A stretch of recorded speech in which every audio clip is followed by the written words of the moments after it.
વાત હવે પાણી માટે ટળવળતા બોટાદના તુરખા ગામની કરવી છે। બોટાદ જિલ્લામાં તુરખા ગામના લોકો ભર ઉનાળે પાણી માટે વલખા મારી રહ્યા છે। પીવાની સાથે ઘર વપરાશ માટે પણ લોકો વેચાતું પાણી લાવવા મજબૂર બન્યા છે। પાણીની સમસ્યા માટે ગામના સરપંચ જ જવાબદાર હોવાનો ગ્રામજનોનો આરોપ છે। લોકોનું કહેવું છે કે છેલ્લા 1 મહિનાથી ગામને પાણી નથી મળ્યું અને આ અંગે લોકોએ ગ્રામ પંચાયત પહોંચીને રજૂઆત કરી, પરંતુ સરપંચે અગાઉથી પોલીસ બોલાવી રાખી હોવાથી ગ્રામજનો વધુ રોષે ભરાયા હતા અને પોલીસની હાજરીમાં જ સરપંચ સમક્ષ પોતાનો આક્રોશ ઠાલવ્યો હતો।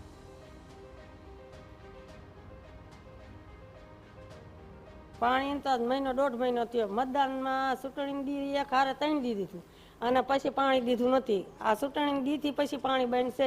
એના દી કેટલા દી થયા?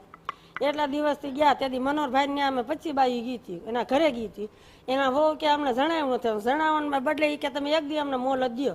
એક દીને બદલે 5 દી થયા, હજી કોઈ સામું જોયું નથી અને પાણીની તો ફૂલ તંગી છે। તુરખા ગામ 4000 કરતાં વધારે લોકો અહીંયા વસે છે અને તુરખા ગામના જે સરપંચ છે મનહરભાઈ માતરિયા, એમના ઘરે પીવાનું બધું પાણી નિયમિત રીતે મળે છે। એના લાગતા વળગતા લોકો એમને પીવાના પાણીની બધી સુવિધાઓ થઈ જાય છે। ગ્રામ પંચાયતે રજૂઆત કરવા જ્યારે જવાના હતા અને અમે અલ્ટિમેટમ આજનું આપ્યું હતું ત્યારે એમણે પાળિયાદ પોલીસ સ્ટેશનના પીઆઈ, પીએસઆઈ અને 22 જેટલા પોલીસ અધિકારીનો સ્ટાફ છે એ ગ્રામ પંચાયતમાં ખડકી દીધો હતો અને એમનો મુખ્ય ઉદ્દેશ્ય એવો જ હતો કે ગામના કોઈ પણ લોકો અમને ક્યારેય પણ કોઈ પણ પ્રકારની રજૂઆત ના કરવા જોઈએ।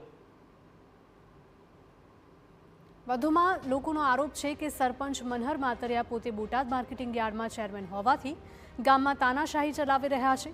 ઉપરાંત છેલ્લા 4.5 વર્ષથી તેઓ પંચાયતમાં નથી આવ્યા તેમજ ગામના કોઈ વિકાસ કાર્યો નથી કર્યા। આ સાથે સરપંચના રાજીનામાની પણ ગ્રામજનોની માંગ છે અને ઉચ્ચ કક્ષાએ રજૂઆત તેમજ વિરોધની ચીમકી ઉચ્ચારી। બીજી તરફ સરપંચે તમામ આક્ષેપોને ફગાવી વિકાસ કાર્યો કર્યા હોવાનું જણાવ્યું તેમજ પાણીની લાઇન નવી નાખી, પરંતુ લીકેજની સમસ્યાના કારણે પાણી વિતરણ બંધ હોવાનો દાવો કર્યો છે। તો આ સાથે સરપંચે જણાવ્યું કે જે લોકો વિરોધ કરી રહ્યા છે તેઓ રાજકીય દ્વેષ રાખી કરી રહ્યા છે। મારું તુરખા છે, મારે ત્યાં ખેતીની જમીન છે, ઓઇલ મિલ છે, પેટ્રોલ પંપ છે, એટલે મારી હાજરી સતત તુરખા રાત્રે અને સવારે 9-10 વાગ્યા સુધી ગામમાં જ હોય છે। કોઈ ગામના લોકોને પ્રશ્ન નથી, માત્ર ને માત્ર જે લોકોને પેટમાં દુખે છે એ લોકો વાત કરે છે। બાકી આજે તમે ત્યાં તુરખા ગામે આવી અને આવેદનપત્રના સમયે પણ જોયું છે કેટલી સંખ્યા હતી। જો ગામ મારી વિરોધમાં હોય તો અહીંયા હજારોની સંખ્યાને માણસોને ત્યાં ઉમટી પડવું પડે, પણ માત્ર 13 થી 14 લોકો રજૂઆત કરવા માટે આવ્યા હતા।